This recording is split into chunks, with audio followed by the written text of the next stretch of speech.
সুপ্রভাত বন্ধুরা, আজ হলো 5 অক্টোবর রবিবার। আজকের সকালের অসম তথা সমগ্র বরাক উপত্যকার বিশেষ বিশেষ খবরগুলি হলো: জুবিনের মৃত্যুর সঠিক তদন্তের দাবিতে শিলচরে মোমবাতি মিছিল কংগ্রেসের। শিলচর জেলা কংগ্রেস কমিটির তরফে শনিবার এক মোমবাতি মিছিলের আয়োজন করা হয়। দলীয় কার্যালয় থেকে মিছিলটি বেরিয়ে শহরের বিভিন্ন সড়ক পরিক্রমা করে কণ্ঠশিল্পী জুবিন গর্গের মৃত্যুর সঠিক তদন্ত ও ন্যায় বিচারের দাবি জানিয়ে সরকারের দৃষ্টি আকর্ষণ করে।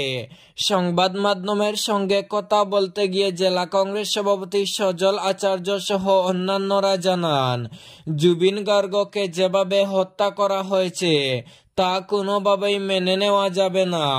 ঘটনার রহস্য উন্মোচন করতে সিবিআই তদন্ত চেয়ে তারা দোষীদের অতি সত্বর গ্রেফতার করে কঠোর থেকে কঠোরতম ব্যবস্থা গ্রহণের আর্জি জানিয়েছেন।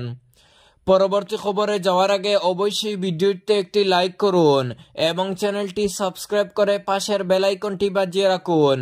আর ফেসবুক পেজটি ফলো করে ভিডিওটি অবশ্যই শেয়ার করুন যাতে সঠিক তথ্যগুলো সবার কাছে পৌঁছাতে পারে।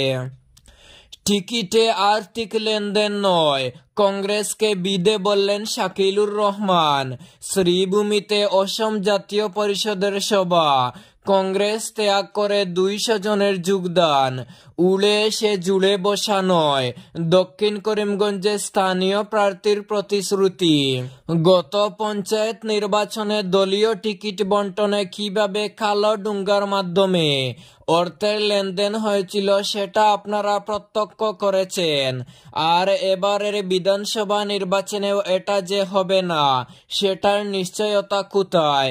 তবে অসম জাতীয় পরিষদ দলের প্রার্থিত্ব প্রদানে কোনো রকমের আর্থিক লেনদেন হবে না সেটা নিশ্চিত করে বলতে পারি। শনিবার নিলামবাজারের অসম জাতীয় পরিষদ দলের সাংগঠনিক সভা ও নবাগতদের বরণ অনুষ্ঠানে এরকম আকার ইঙ্গিতে পরোক্ষভাবে ভারতীয় জাতীয় কংগ্রেস দলকে আক্রমণের নিশানায় নিয়ে আসলেন অসম জাতীয় পরিষদ দলের শ্রীভূমি জেলা কমিটির সভাপতি সৈয়দ শাকিলুর রহমান। শ্রীভূমি জেলা বারের আইনজীবী শামসুল ইসলামের পৌরোহিত্যে অনুষ্ঠিত সভায় সৈয়দ শাকিলুর রহমান বলেন, আসন্ন বিধানসভা নির্বাচনে অসম জাতীয় পরিষদ দল দক্ষিণ করিমগঞ্জে যোগ্য একজন প্রার্থী দিতে যাচ্ছে। হাইলাকান্দির কাটাকাল নদীতে উদ্ধার অজ্ঞাত পরিচয়ের মৃতদেহ। হাইলাকান্দি জেলার অন্তর্গত কাটাকাল পুলিশ ফাঁড়ির অধীন কালীনগর পঞ্চম খণ্ডে কাটাকাল নদী থেকে অজ্ঞাত পরিচয় এক ব্যক্তির মৃতদেহ উদ্ধার করা হয়েছে। অজ্ঞাত পরিচয় পুরুষ ব্যক্তির মৃতদেহটি হাইলাকান্দির সন্তোষ কুমার রায় সিভিল হাসপাতালের মর্গে রাখা হয়েছে। কাটাকাল পুলিশ ফাঁড়িতে এ সংক্রান্ত নথিভুক্ত মামলার বিশদ বিবরণের জন্য 5 গ্রাম থানার ওসির সঙ্গে 6026900626 নম্বরে ফোনে যোগাযোগ করতে হাইলাকান্দি পুলিশের এক প্রেস বিবৃতিতে জানানো হয়েছে। জুবিন গর্গের মৃত্যু তদন্তে নতুন মোড়, ময়না তদন্ত রিপোর্ট গ্রহণে অস্বীকৃতি গরিমার। ন্যায় বিচার চাই জুবিনের জন্য, ময়না তদন্ত রিপোর্ট গ্রহণ করলেন না স্ত্রী গরিমা। প্রখ্যাত গায়ক জুবিন গর্গের মৃত্যুর চলমান তদন্তে একটি নতুন মোড় এসেছে। শনিবার জুবিনের স্ত্রী গরিমা শইকিয়া গর্গ গণমাধ্যমকে জানান যে তিনি গৌহাটি মেডিকেল কলেজ ও হাসপাতাল কর্তৃক করা ময়নাতদন্ত প্রতিবেদন গ্রহণ না করার সিদ্ধান্ত নিয়েছেন। তিনি বলেন, তদন্তে কোনো আপোষ করা হবে না, এই আশ্বাস নিশ্চিত করতে এই সিদ্ধান্ত নেওয়া হয়েছে।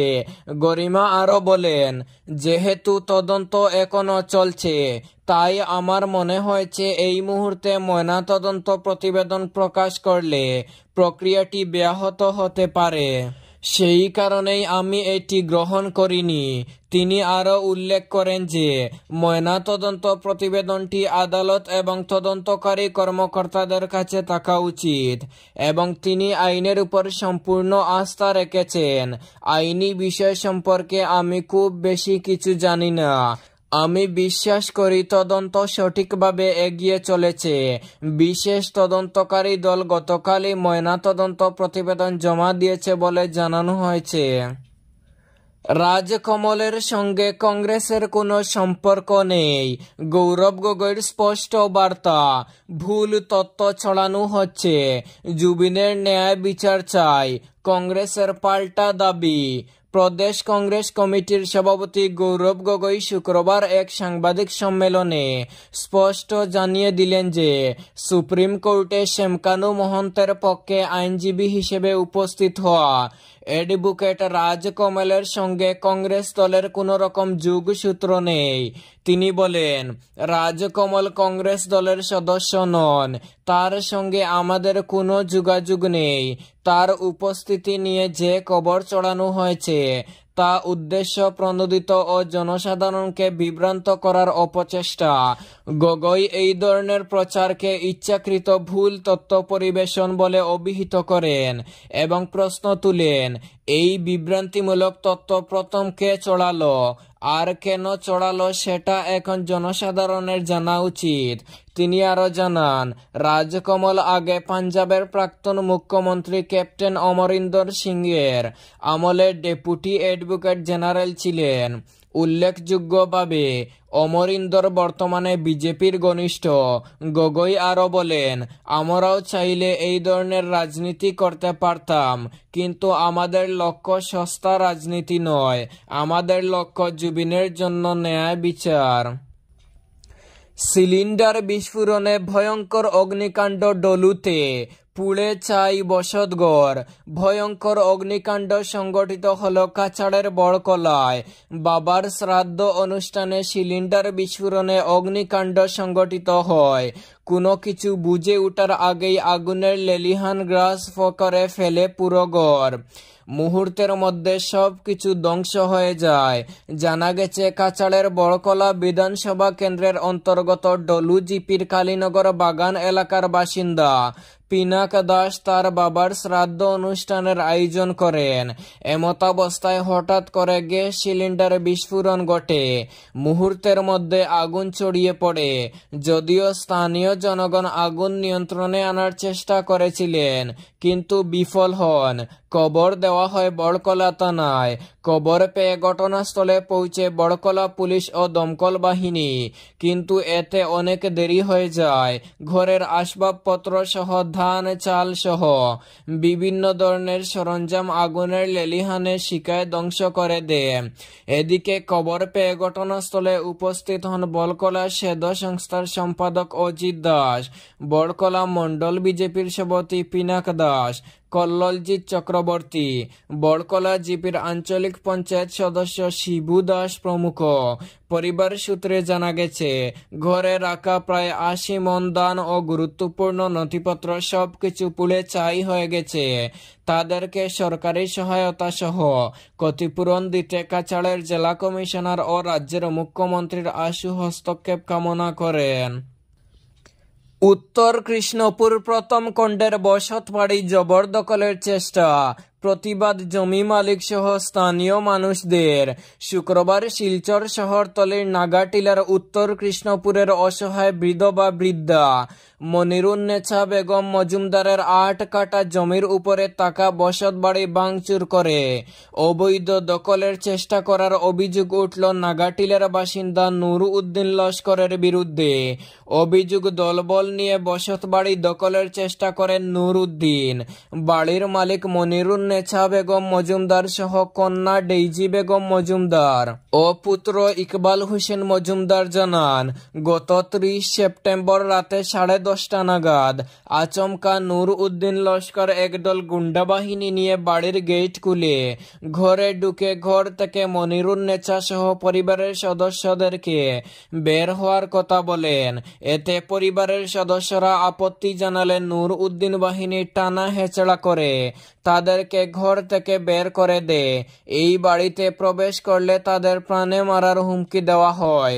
পরবর্তীতে শুক্রবার বিকেলে নূর উদ্দিন প্রায় 50 জন শ্রমিক নিয়ে এসে তাদের বাসগৃহটি ভাঙতে শুরু করে।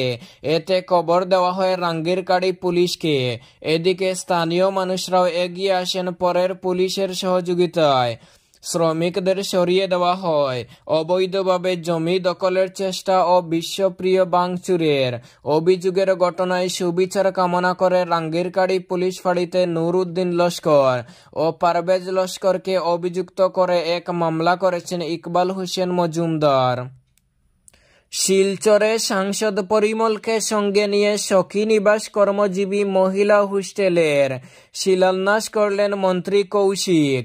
কাছাড় জেলা সদর শিলচরের শিলকুড়িতে নারী ক্ষমতায়ন ও জনমুখী উন্নয়নের এক উল্লেখযোগ্য পদক্ষেপ চিহ্নিত হল সখী নিবাস কর্মজীবী মহিলা হোস্টেলের শিলান্যাসের মধ্য দিয়ে।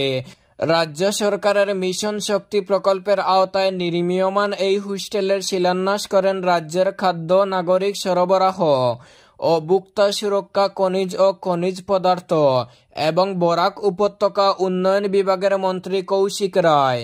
সঙ্গে ছিলেন শিলচরের সাংসদ পরিমল শুক্লবৈদ্য, কাছাড়ের জেলাশাসক মৃদুল যাদব, প্রশাসনিক আধিকারিক, বিশিষ্ট ও সাধারণ মানুষ। এই ছিল আজকের সকালের বিশেষ বিশেষ খবরগুলি। ভিডিওটি অবশ্যই লাইক এবং শেয়ার করে দেবেন এবং চ্যানেলটি সাবস্ক্রাইব করে পাশের বেল আইকনটি বাজিয়ে রাখবেন যাতে সঠিক তথ্যগুলো সবার কাছে পৌঁছাতে পারে।